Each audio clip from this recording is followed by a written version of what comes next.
This is Jim Segala, and you are listening to That UFO Podcast. Hi, everyone, and welcome back to That UFO Podcast. My name is Andy, and on this show, I am joined by first-time guest. He has a PhD in physics and advanced degrees in engineering. I'd love to welcome Dr. Jim Segala. Jim, welcome. Hey, great being here. Thanks for inviting me. It's good to have you on. 4.5 years, and I'm just getting round to getting you on now. That's definitely a fault on my part, Jim. Lots to get through and a limited time. So, first off, for anyone who's unfamiliar with you, your work, could you give us the Cliff Notes version of your background and what's kind of brought you to the UFO topic? Yeah, sure. So I actually started out as just an engineer doing work for various companies. Went back to school, got my PhD in physics. I was very fortunate enough to land an internship with the Institute for Advanced Study out of Austin with Putoff. He's a very famous investigator of all sorts of crazy paranormal things. And so I got an internship with him, lasted 7 years. So during that 7 years, I was able to do a lot of work with him, learned a lot of things about this subject and UFO research and things like that. So that basically kicked me off into this whole topic.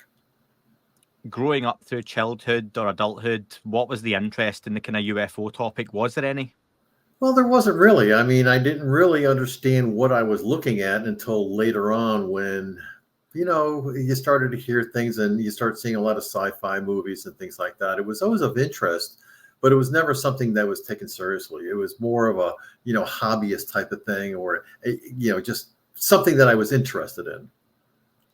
How does, and we're going to get to the crux of this as we go through your kind of history with your work, your science, but a science background and an engineering background, you've got a real nuts and bolts engineering side of things. Then you've got a very scientific driven side to you. Sure. Have those ideologies conflicted while studying the UFO topic, or has that maybe helped you in studying it?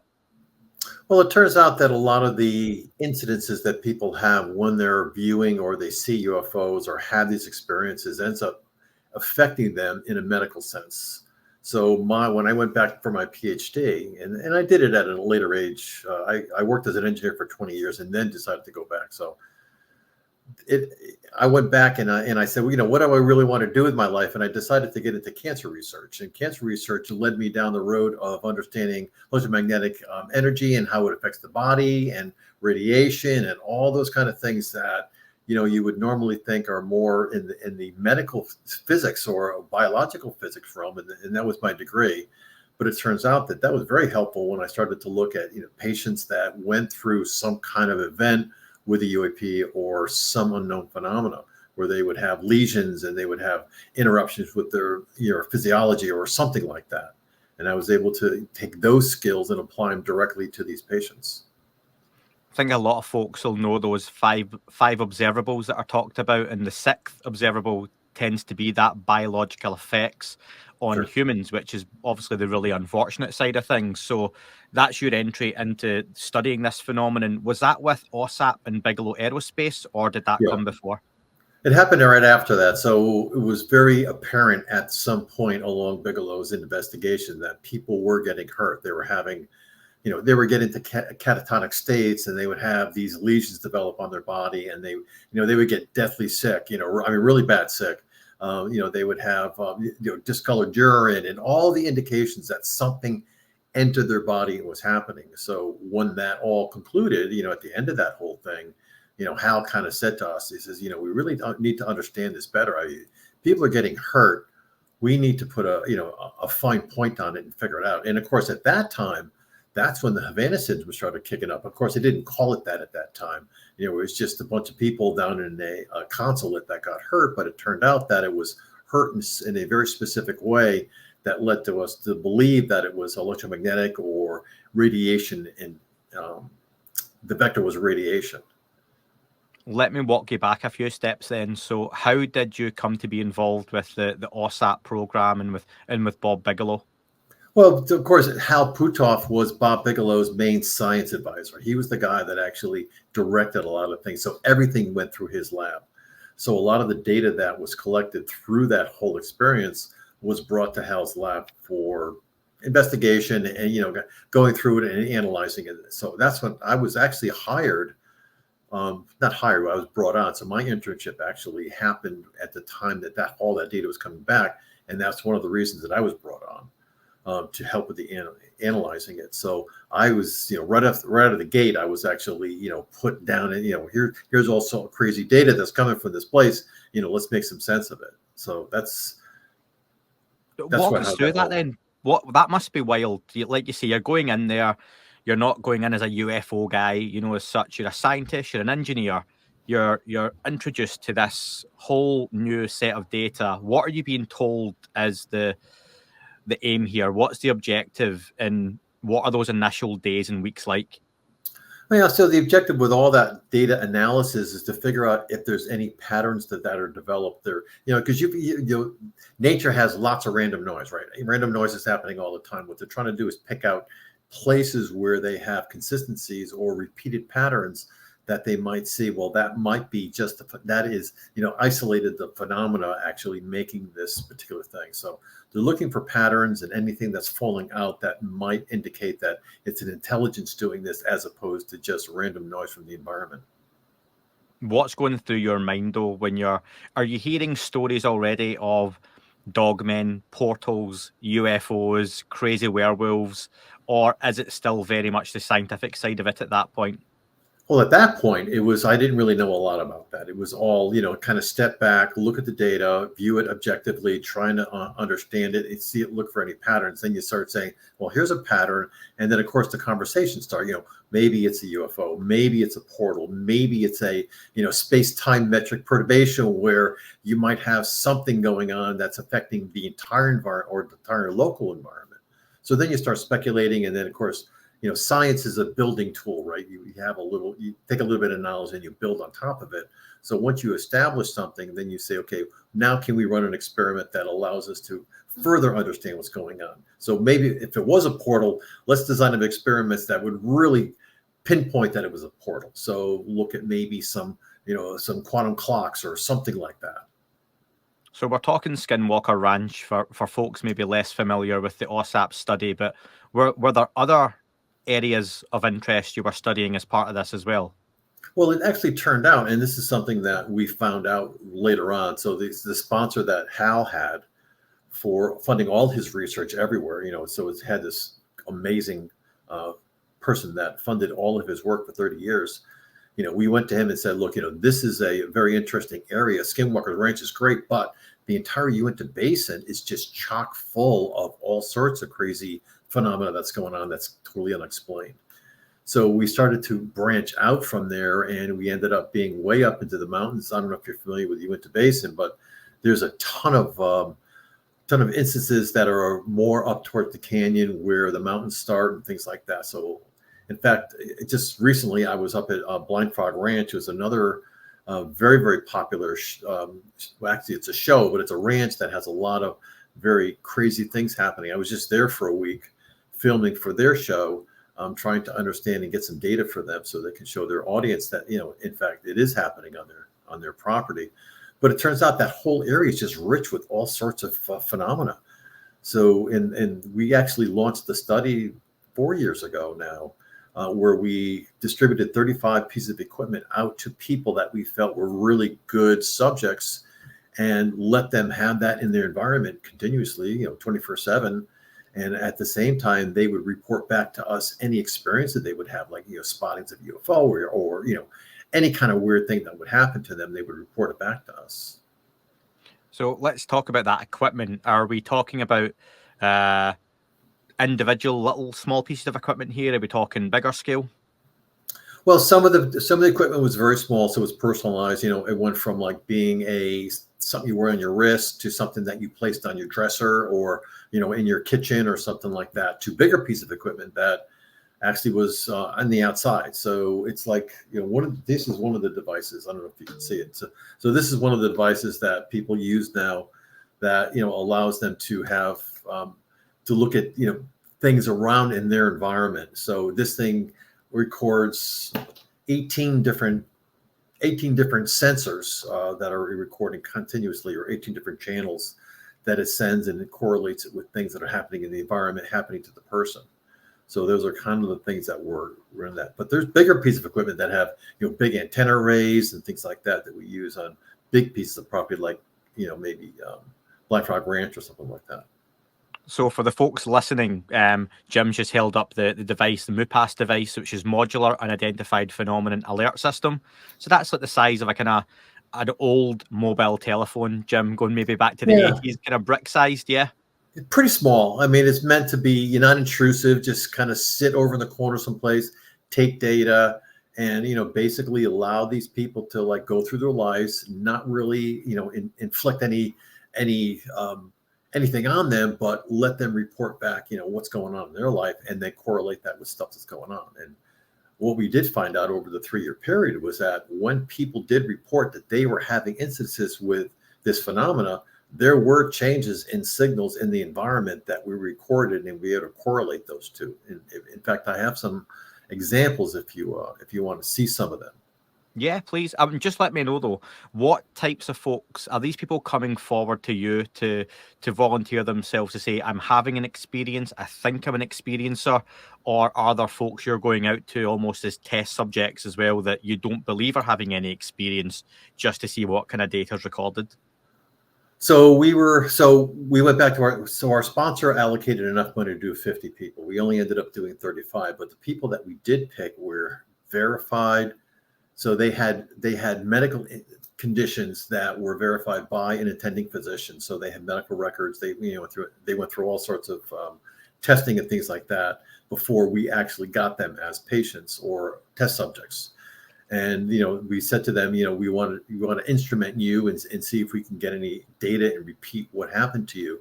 So a lot of these people were people handpicked that they had something happen to them. They had experiences at some point that maybe had led to some medical, some chronic medical conditions that they were suffering with. So that's how we got a hold of some of these people. There's some people that didn't have, out of the 35 people, there's probably 20% that didn't have any experiences. They were just interested in helping us with this. And so we're, like it was like a blind, those people were, our blind subjects that were not creating any good data. But we had some really, really good people in there, some really, really good people, and then, kind of middle of the road people that would just have an experience every day or so. Yeah, so take us through some of the findings from that then. That sounds really interesting. Well, it was quite surprising, actually, what really came about when we started doing this. The first thing we said is that, it must be just the land, right? So the land is crazy. So we have to instrument the land, and we find out we put instruments where these people were, where they got hurt, and we didn't get anything for months. It was very low level, nothing happened. But when you introduce the people into the property or into that thing, that's when crazy stuff started to happen. So it turned out, and that's when we kind of retooled everything and decided to do things a little bit differently. That's where we kind of sought out these people and said, look, you put this in your environment. I think when something happens, you tell us it happens. We're going to be in the background monitoring your waveforms to see if we can actually spot something changing. So the biggest revelation in this whole thing was that when people claim to have these experiences, some paranormal experience or some kind of, aberration or seeing UFOs or seeing, there is something that happens to them. There's some signal, electromagnetic signal, or some gamma rays or something like that's entering their body that's causing this. It's not something they're manifesting in their head. So that was the biggest revelation. And it was quite surprising for me personally, because you think, well, nothing, I don't want to offend anybody, but the first thing you think is that, well, these people are just making it up. I mean, they're just fabricating this in their mind, but you find out they're not fabricating. They might be hallucinating a little bit, but there's something that's causing that hallucination that's coming from the outside. So the vector is actually coming from outside, not inside. So they're being prompted, their brains are being prompted to rationalize this stray anomalous signal that's entering their body. And of course, your brain, our brains, the human brains are very inventive. They can think of all sorts of things to rationalize, because the brains don't want to have something that they don't understand. So they automatically, we all do that. But that's what biggest revelation is, that these people were not making this up. I mean, this is something that, the lizard people and stuff like that, their brain probably invented. But the impetus to the thing that got that to them and showed that to them was not made up by them. So it was provided by some outside phenomena that we still to this day don't really understand. So that's really interesting. I think one of the subjects on this study, and is it the same study? It was case study 316. And I was watching your News Nation interview with Ross Coulthart, so I'm picking this one out as you discussed it. And the patient, or the case study, sorry, said they actually felt in one experience they're alluding to being abducted, essentially, as a statement made. Is that right? Yeah, so it was a very strange situation. We've had many like that, but this was a really big one that came out, and it just that this person was very well grounded, a school teacher, so math teacher, in fact. So math teachers really don't have a lot of, they don't usually make things up, very, very structured. But this person said, "Wow, I just felt like I left my body for a little while." I mean, she's never felt like this ever, and then all of a sudden, this person just came back and said, "Look, if I would say I was abducted, that was the night I was abducted." And, a complete out of body experience. And the signals went crazy. I mean, in the device, and it was kind of weird because the device was like in a completely different room. So whatever happened, it happened more not so local to her, but it was like surrounding. And I think at the time there was some problem with the dogs. I think the dogs went completely ballistic. And there was some other things that happened, in the neighborhood. So this was a serious event that happened. Is there anything within that data, within the patterns you're seeing across the data sets, that would suggest, and this maybe ties in a little bit with your saying, if someone's having an experience in their mind, and you're saying, let's say the quote unquote make-up lizard people, could it be these abductions are happening in a non-physical sense, that their consciousness or whatever it may be is experiencing a genuine abduction, but their physical body isn't? Would that maybe explain some of that for you, or is that still? No, I think that you just hit it on the head. I mean, that's exactly what happens. I think there's a lot of, so we record for like 3 years where we let these 35 people just record their narratives. This is how I felt. If you look through those narratives, you will see a pattern where they say that, for 2 hours, I felt like I was not in control. I just went into a complete trance and, like a catatonic state, and they would see things.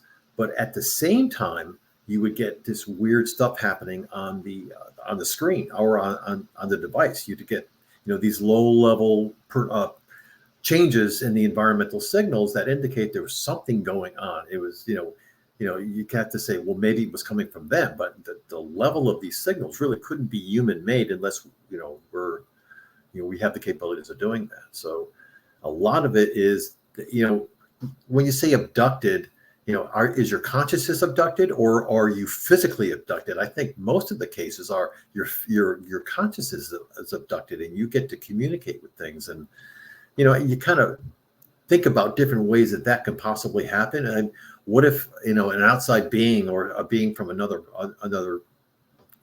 galaxy or something like that uses some type of mechanism to communicate with us. But in order to do that, it basically shuts off our environment and they get the opportunity to talk with us. So maybe that's an abduction. So we weren't physically abducted, but for a very short period of time, our brains were abducted. In those examples, because I'm sure there are many folks listening to this who would say abductions do still happen in a very physical sense, but could it be abduction maybe is the wrong word for those types of experiences?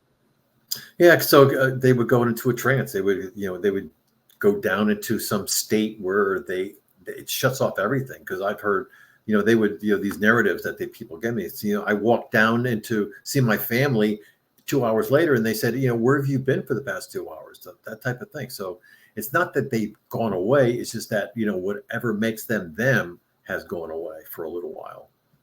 And across that substantial data set you're collecting, then, do you see patterns emerge that perhaps you can almost predict when one of these events may happen? Is there any particular either type of person genetically or scenario or environmental conditions where you can actually say, do you know what?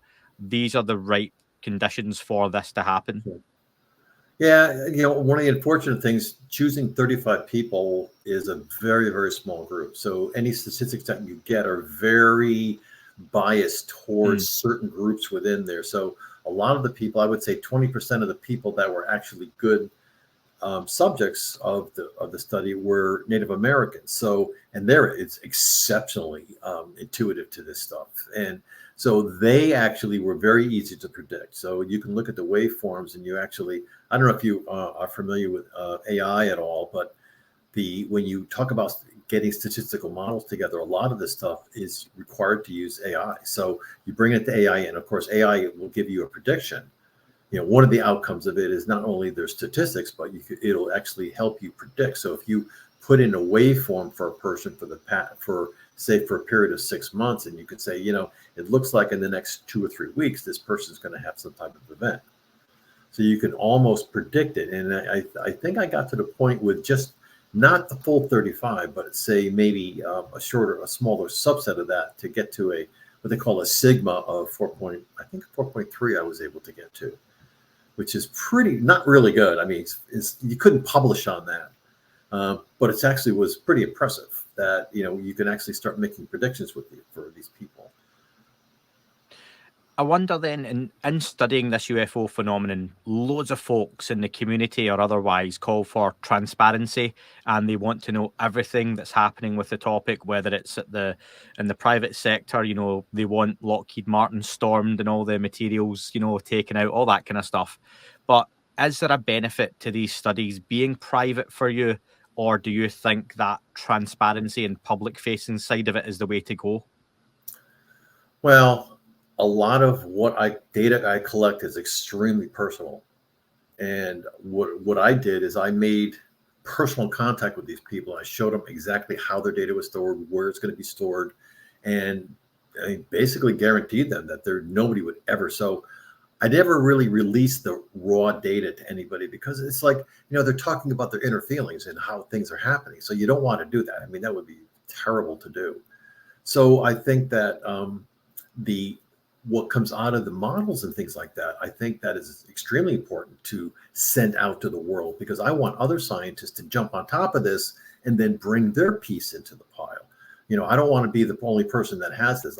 I've created this baseline of data, and now I'm going to go forward and, give this to people. And I've given it to some pretty clever scientists that are looking at it statistically to see if they can cull any other information that I didn't think of out of it. So I like the idea of bringing it out to the world, but I'm very sensitive to the fact that in order to get that data, people had to have given their personal information, which is really not good to send out. What's the natural next steps for this? Is it just as simple as getting more people involved, bigger data pools? Yeah. Yeah. So actually, it was kind of ironic, and it was actually kind of weird, but about a year ago, I shut down the study. I had done 3 years. I thought I had great data. I was able to, walk away with a good amount of, to publish a book, or basically publish a book and maybe some papers. So these 35 people came back, and I actually almost like a couple hundred people came back at me and said, "You can't stop." They felt so secure with this device in their presence that they actually said, "You need to continue this." And I said, that's fine, but the funding that I had to do this was gone, because our sponsor said you have 3 years and that's it. So that was it. And so they said, well, we'll pay for these devices ourselves. They wanted to have the comfort that they know that these devices, and what I was actually doing, just to rewind a little bit, what I was doing is providing information back to them about 2 weeks delayed, so they wouldn't actually see anything in real time, but then they can go back and say, about 2 or 3 weeks ago, I had this experience, what would the waveforms look like? And I gave them the ability to do that. They love that, and that make them feel really good about that. Sometimes they didn't see anything, I made them understand that, it's very possible that your experiences are not going to be recorded.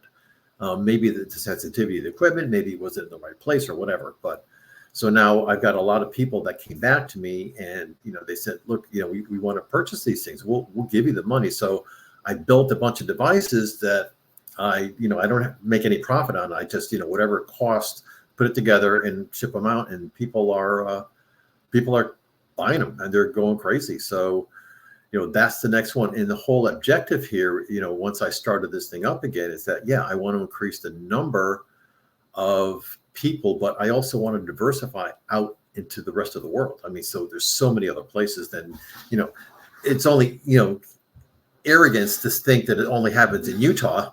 Utah thinks that they're like the UFO capital, but that's not the case. It's like they're very, very small little incidents. I mean, if you go, in fact, I just got back we had a very great incident in Norway at the Hestelin Lights.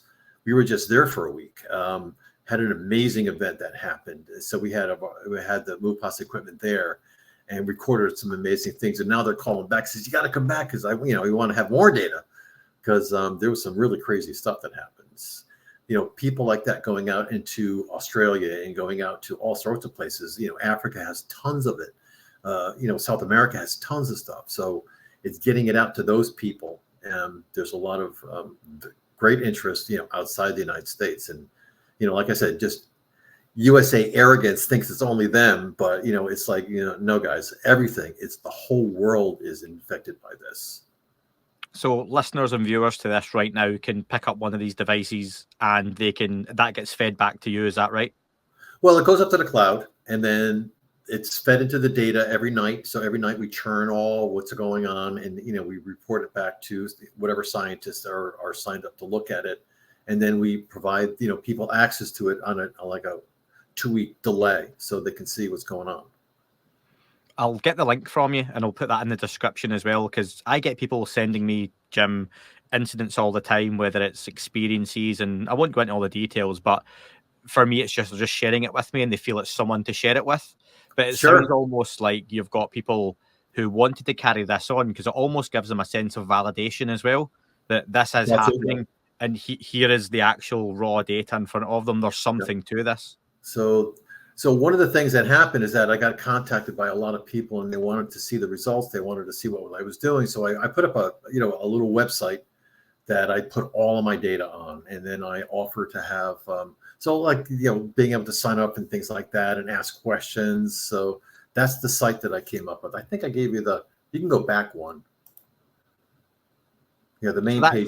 That's experiencer-studies.com and then /MUPAS for the actual. No, well, actually, MUPAS was, I don't know what the heck that was. I just copied the wrong thing. So it's go back to that. The main screen is there. So the main screen is one back. Cool. It's just experiencerstudies.com.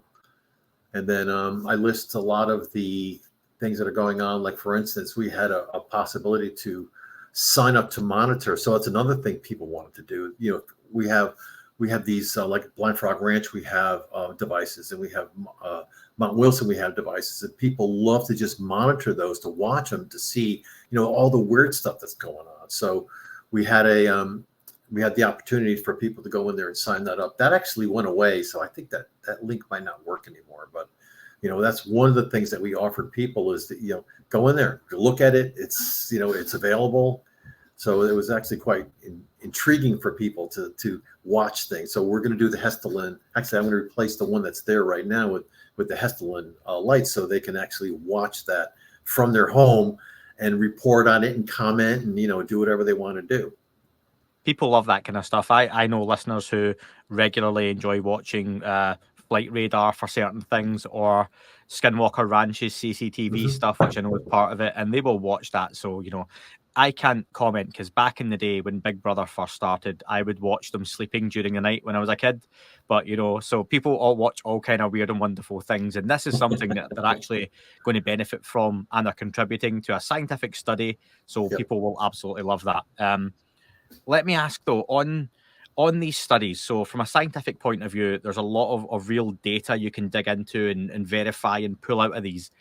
Is there anything from a personal point of view in the UFO study in general you either feel isn't worthy of study but maybe get some attention, or you don't want to study for personal reasons or whatever that may be?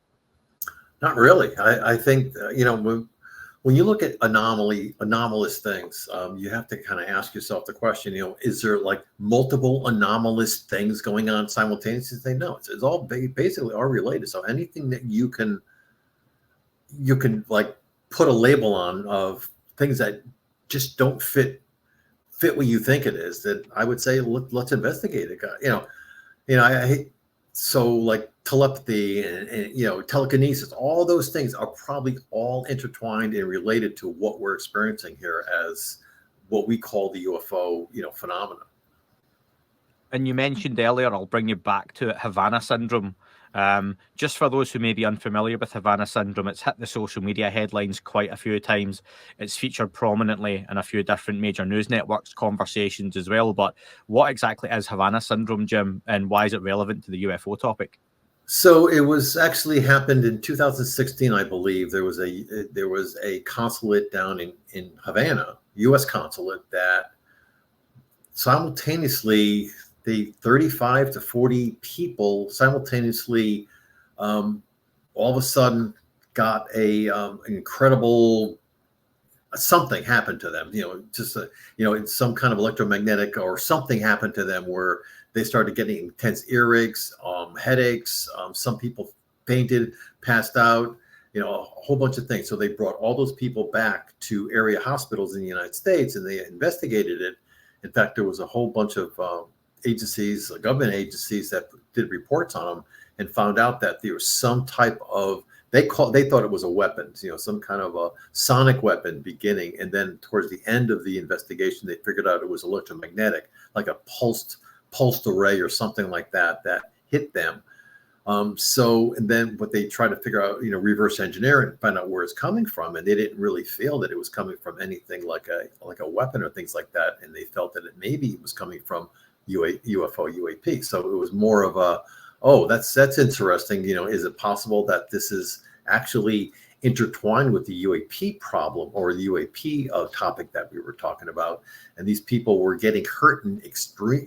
So you might have somebody that's in the United States that was complaining of an injury, and these people that are also complaining about the Havana syndrome, and those two cases were almost identical, in the actual medical evidence that was obtained from them. And not just one or two, I mean, many. So right now there's well over 200 or 300 different cases of Havana syndrome in the United States. And they're not just government people. They're just lots, probably right now, maybe 30-40% of them are just regular people with, just out in the world doing their thing, and they're being affected by this. So now it's thought that it's more of a, maybe it's just another instances where the UFO is actually creeping into this and saying, okay, and we're saying that, maybe this is because of the presence of a UFO. What do you think? Because obviously you've touched on some of the possibilities. One, it's a foreign agent, some sort of Chinese or Russian sonic weapon for spying. Who knows? Very Mission Impossible sounding, but sure. I imagine some of that technology is pretty incredible and pretty scary. Two, it would be something more exotic, like you say, from a UAP, UFO. Or is there a third option that it's a more natural phenomena? And I wonder, is there one that you lean more towards from a scientific perspective? Well, I think that it's quite possible that, somebody has designed a weapon, or somebody has designed some type of device that can put out this kind of energy that does this kind of thing. And, that's one of the definite possibilities. So that's why you instrument people. You try to get, so actually I was contacted by the people that were investigating this to put these types of devices so they can, in other words, catch it in the act. Later on. But unfortunately you're basically closing the barn door after the horses leave, so it's very difficult to do. So we never actually got to the point where that's actually worthwhile. But I feel that based on what came out of the medical reports that came from these people, and I saw quite a few of them, it is very apparent that something of high energy, low, very, very short, short time period, like in the milliseconds or even, sub-millisecond. So it's an energy type of phenomena that could come from a satellite. It could come from, a car outside, or, some kind of a truck. So it really isn't.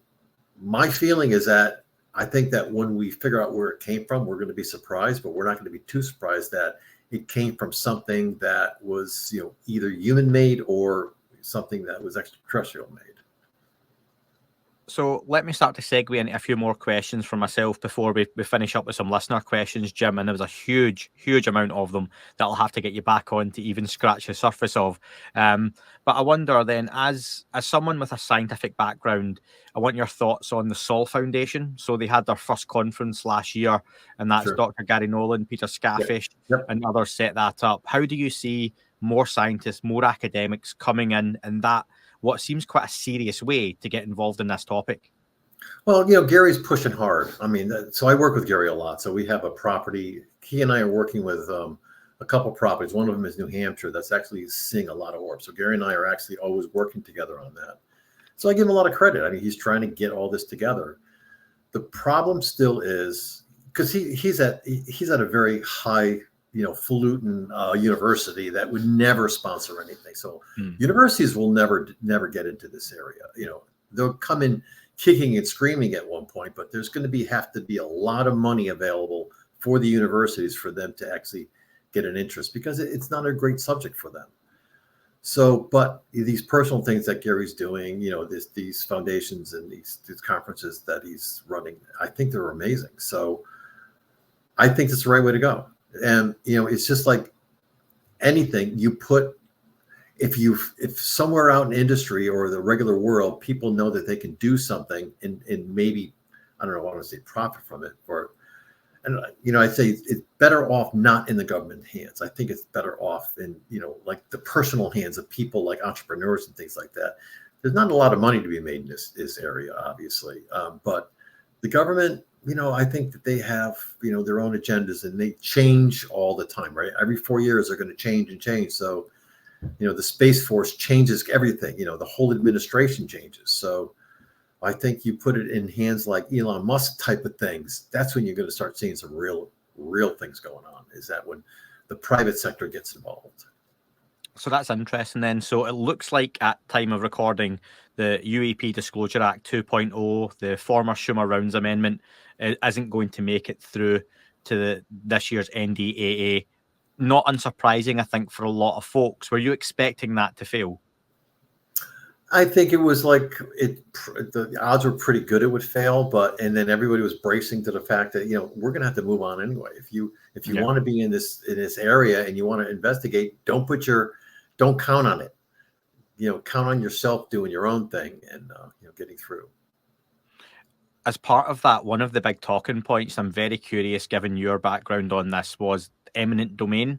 So the idea that the government can just come and take back, I suppose, blue sky thinking was the government can storm Lockheed Martin, Boeing, Skunk Works, and take back the UFOs and take back the bodies. But it basically meant they could reclaim any material from anyone they saw fit. Yeah. My understanding from some folks, though, not being from the States, is the US government have that capability anyways in their remit. So actually having it in the legislation wasn't necessarily going to be a deal breaker anyway. But as a scientist, how do you see that someone can come in and just take your work and take your materials? So I think to cut that off, my view is that the data should be given to the public anyway. And so I don't think the government has a right to do that, but I think the public has a right to do that because it's collected by the public. It's, this data is about the public. So, the government come in and do anything they want. In fact, one of the instances that, one of the 35 people, one of them was an actual high-level government employee that was having significant problems at home, with several family members. And I provided NCIS with a report on data that was collected from the devices that were in their local environment. So the government is involved. The government is interested in getting this data. Will they come in and just take it from you? I don't know, but I think to head that off, I like to get it out to the public. Just say you want it. Well, it's already on the public, so that's never going to happen. Then I think that's a lot of the issues that entrepreneurs are going to have is that they're going to want to take the data, use it for themselves, and keep it private. And that's one of the unfortunate things for the public is that once it gets into the private hands, it'll stay private. But same with the government. Once it gets into government hands, it'll stay private as well. So it's going to be a tough one. So with years of research, years of exposure to the UFO topic, I wonder, do you feel we're getting close to some kind of major revelation, major reveal, major paradigm shifting moment that we get some form of true disclosure for what many folks are looking for? Or do you see this being a topic that we're still looking at studying like this 10, 15, 20 years or more into the future? Well, I think there is a crossroads very soon. People are not embarrassed or frightened to come forward and admit they're having experiences. So people that see things, they don't, 20 years ago, they would never say anything because it's like it's like a stigma that would affect them. But now they're, with the social media, the acceptance from other people. So now we're getting much more data. Right before it was just, these anecdotal things that you pick up along the way, or people that would, that really hurt. But we want everybody, we want to have everybody's opinions and all this information, and then we can actually sift through all that information to get some good stuff. But now there's a lot of people coming forward. If you look at the Reddit groups, I mean, the Reddit groups are just chock full. There's over 3 million in the UFO Reddit group, and the Experiencer Reddit group has almost 75,000. So there's a lot of people that are willing to go and talk about their instances, and that's all good, rich data, and that's what we're looking for in order to build good statistical models. And of course, the reason you want to do that is that, you want to see if there's a pattern, if there's any predictability, if there's, something that is just not noise. Are we seeing these UFO occurrences in areas, and are, they pocketed and they related to some other phenomena, and that you can only do that by getting lots and lots of data. And I think that now that people are, they're not really worried about, or maybe the effect of being ridiculed is not as high as it was. They're coming forward and saying, I just saw it. Here's my pictures. this is all the data that I collected. So I wonder, Jim, let me frame it this way. If you're at one of these conferences with these entrepreneurs and venture capitalists, and they're looking to spend some money and throw some money at some funding, and one of these guys corners you and says, Jim, you're studying this UFO thing, is this real? Are we encountering flying saucers and the like? What are you saying back to that? Well, first of all, I mean, there's enough data. You can't discount the fact that something's going on. Anybody that says there's nothing going on, they really haven't opened their eyes. They haven't even, they haven't really even, dipped their toe to figure out what's going on. So I think it's the foregone conclusion is something is happening. There's enough photograph evidence. There's enough recorded evidence to show that there's something going on, either in the air or just, through portals or whatever. So there's something going on. So that's the first answer. With say you can't discount all these millions and millions of people that have seen this thing and have evidence. So that's the first thing. And the second thing I said, I would challenge them. He says, I would invite these people to actually invest in these kind of things, but where is their model? I mean, normally people in private industry, venture capitalists, they want a return. How do you put this into a monotonic thing? How do you actually monetize this type of thing? It's all, I can't think of anything. I'm not smart enough to think of how those people can make money at it, but that's what's going to happen in order to get them on the, to come in. Listen, Jim, let's get to some listener questions. Like I say, so many of them, and I want to try and get through what we can in the kind of last time we've got remaining. So thank you to everyone who sent stuff in. First off, the Human Neutrino asked, has Jim ever had any experience of the hitchhiker effect, and can he describe it? And also, as part of that, has Jim seen any UFOs of his own? Well, I mean, hitchhiker is very strange. So I have had instances where I've known people to have hitchhiker. So somebody that completely healthy family went home, and people started to get this rare blood disease or something like that. So I've had many of those type of things, maybe half a dozen, which is a lot.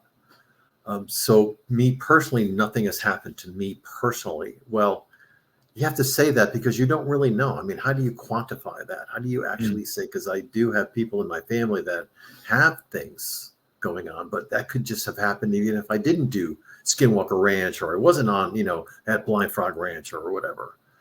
So I would say that, the likelihood that something happened to me personally, I don't know. I mean, I don't know if I could know, but I know other people that definitely happened to. So, so you've had like no poltergeist type experience, I think, is the instant thing people go to, is that whole George Knapp idea. I spoke to Brian Arnold. I've spoken to a few folks from Skinwalker Ranch, and that idea, something follows you home and is physically interacting with your environment, nothing like that. Yeah, nothing like that for me personally, but like I said, I know lots of people that's happened to. So it's a definite thing that happens. And I myself have seen, I've had one experience. In fact, it was on the Skinwalker show, and unfortunately, I convinced everybody afterwards that it was a satellite. It wasn't a UFO because you could figure that stuff out just using. But producers love to have like drama, so.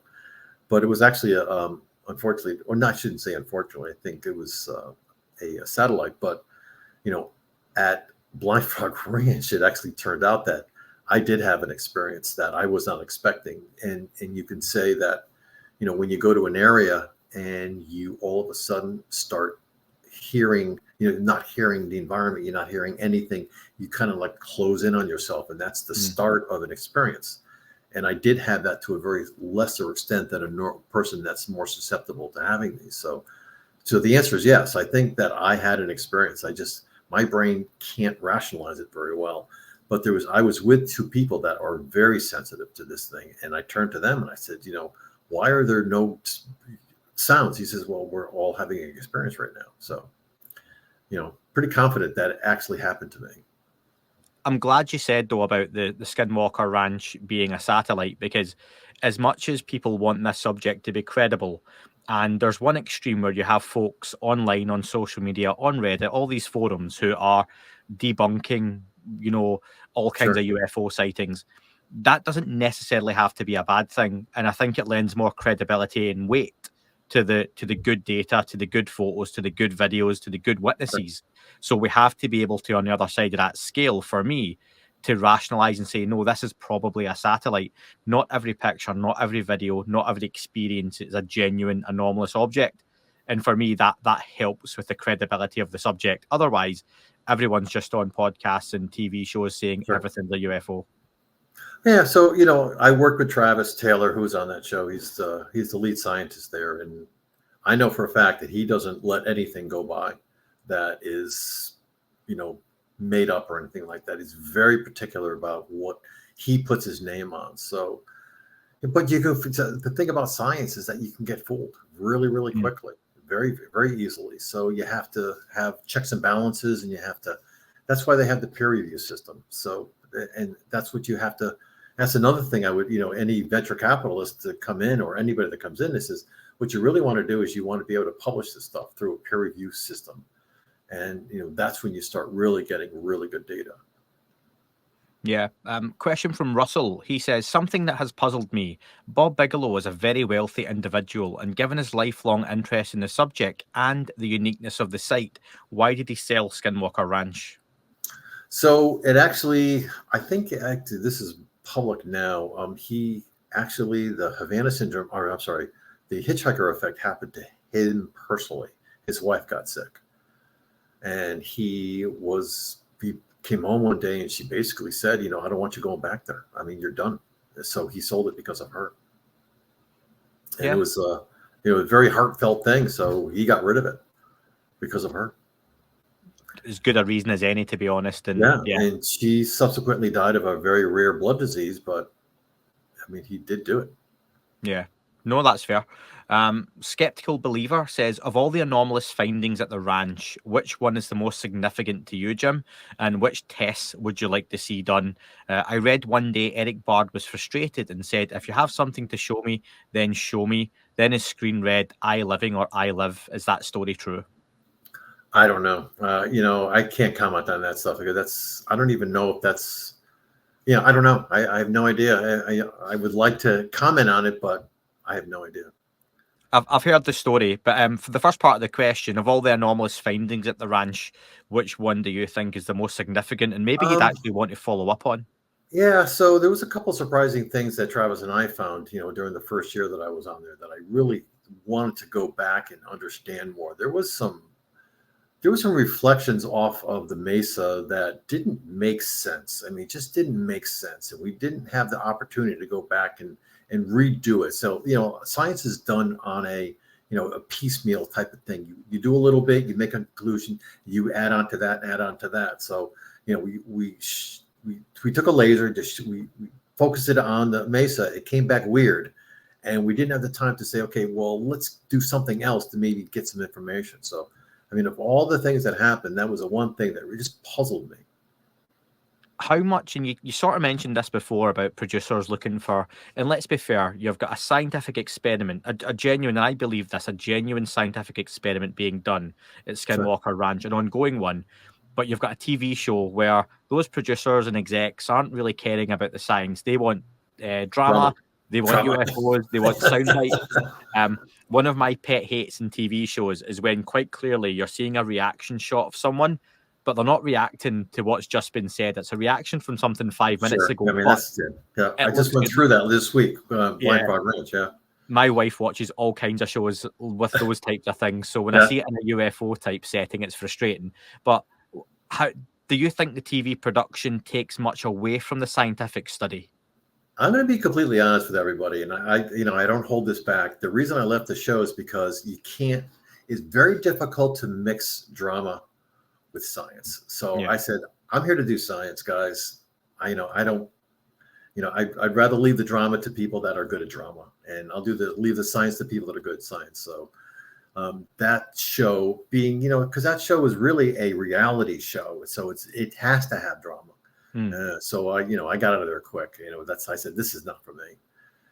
But other shows, I mean, there's a show on National Geographic coming out in a couple months that I did a bunch of episodes for that was nothing to do with drama. It was all science. The Blind Frog Ranch episodes that I just filmed was all science. There was no drama whatsoever. So those are the kind of things that I kind of gravitate towards. Kate asks a question for you, Jim. Have any mediums or psychics been invited onto the farm? And if so, did anything come up from that sort of thing? Yeah, so before the show, Bigelow brought a bunch of people. There was one in particular, Kay Randall May, that was just amazing, and he's a remote viewer and things like that. So there was a bunch of people, good people. So I forgot the name of the other people that were there. Anyway, so good remote viewers that came on and really just surprised everybody by just verbalizing exactly what was going on there without even knowing it.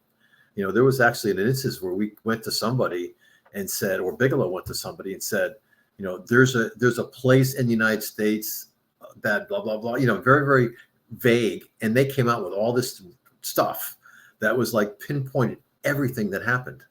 It's just amazing. So whatever Skinwalker, or actually the Uinta Basin is, and we have people that do general Uinta Basin stuff. There's must be a lot of energy flowing out of here, because these people just pick this stuff up and you can rattle off all this information without knowing anything. This is quite a speculative question, and I had it in for earlier, and the moment came and went. So I'm just going to ask you it. This was a listener question from me, Sure. As Andy, listening to you talk, right? So there is a lot of evidence, it would seem, that a lot of these objects seem to go into the water off the coast around the United States and South America and whatnot, especially things like the Tic Tac. They're observed going in, and there's various talk of underwater bases. This is where the conversation gets quite speculative, obviously. Is there any chance, or from the data you have seen, that these objects are just under the ground across the United States because they're going in and out the water, and they're using whatever sort of systems are under the earth to navigate, and that's why there are areas that are maybe there's more electromagnetic interference, all that kind of stuff that's happening? So, I mean, ironically, yeah. So that's 100% correct. So it turns out, and it's like, it never fails that you go to an area like a Mount Wilson, or there's a place in near Las Vegas that's actually just like this, or Blind Frog Ranch or anything like that. And you start looking at the geology of it. You always find out there's a big body of water underneath it, right? There's always something. There always seems to be a mountain in the background with a big body of water underneath it. So it just seems like every time you have an area that's super hot, there's always something underneath, some aquifer or something underneath like that. Because under Blind Frog, there's all these rivers and canals and water flows, and so it just always seems that there's water somewhere underneath where they can use it. Is it possible that it's just a cavern for sending information? Because these little tributaries underneath the water is great for carrying communications. Like electromagnetic energy flows through it, sound flows through it. It's amazing. But it always turns out there's always some type of water underneath. I just think that's something that's probably missing. It's a hard thing to study. You know, the equipment required to map all this kind of stuff must be incredible and incredibly expensive. But I just look at some of these areas and think, is it the fact that it's not necessarily just the air and these things are underneath? And, you know, it's a big planet and all that kind of stuff. Yeah. Final question for you, because we're about to run out of time, Jim, but Dave Smether sent in loads of questions. I'm going to pick one. He says, if Jim had to guess, does he think the intelligence or phenomenon seen at Skinwalker is AI directed or deployed by a living being? How would you set about deciding this? So I think that a lot of the things that are happening on this planet are remote. So like if we wanted to go investigate some remote planet, I mean, the best way to do that is to send a intelligent probe, an AI. That's probably how we would do it, right? To send it out there. And that's what these wormholes might be, or these portals might be. It's just a way to get communication back so some AI can figure out what's going on. So, you know, you have to look at it and say, you know, is this, you know, this phenomena AI, or is it, you know, actually controlled? I mean, it was very difficult. I mean, you could give it the Turing test, right, to see if it's an actual being or if it's an AI. But I would bet that what's ever here is more on the remote AI sent to, you know, to communicate, see what's going on here. They didn't send any physical beings, but they might have sent their intelligence to figure stuff out and reports back to them, maybe through this portal or something like that. So that's a really good question. But it's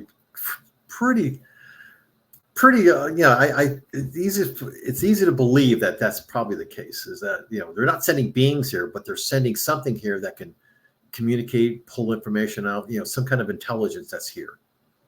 Yeah, I think more and more these days I lean towards that, Jim, is a lot of these things are unmanned drones, but not human drones, or some of the bodies or David Grush's non-human biologics are these AI beings, you know, really advanced robots, because we would do the same, you know, in a couple of 100 years time, even less our technology might be there. And it makes a lot of sense, doesn't it?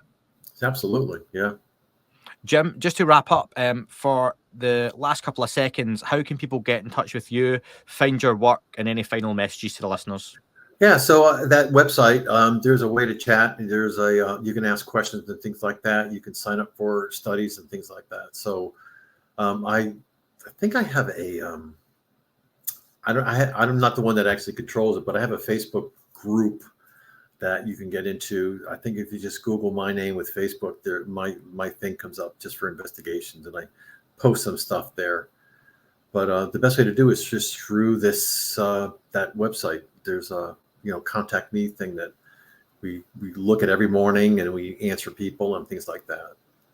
Well, I'll stick that link in the description, folks. Jim, thank you very much for your time, and I truly mean it. We'll have to get you back on because a lot of stuff still to go over, and hopefully people, I'm sure they have enjoyed this hour with you, so thank you very much. Yeah, great questions. Thank you. Thank you for inviting me. That is all for this episode. Thank you very much for tuning in. Don't forget to leave the podcast a review on your chosen platform. Apple and Spotify do make a huge difference to the algorithm. If you're checking the show out on YouTube, please don't forget to like and leave a comment on here as well. Any sharing you do is very much appreciated on any social media platform.